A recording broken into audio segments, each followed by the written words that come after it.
এই যে যে ভাইকে দেখতে পাচ্ছেন ইনি গতকাল একটি বোল পেয়েছিলেন, যার ওজন হচ্ছে 13.5 কেজি।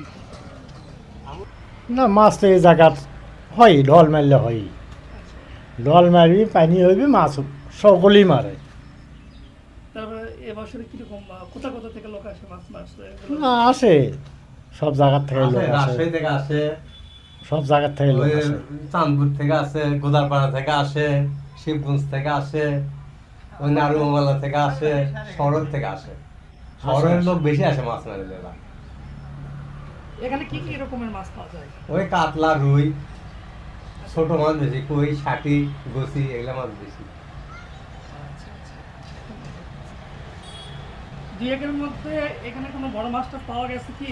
কাল একটা বোল ধরা পড়ছে 13.5 কেজি ওজন, একটা রুই ধরা পড়ছে 9 কেজি।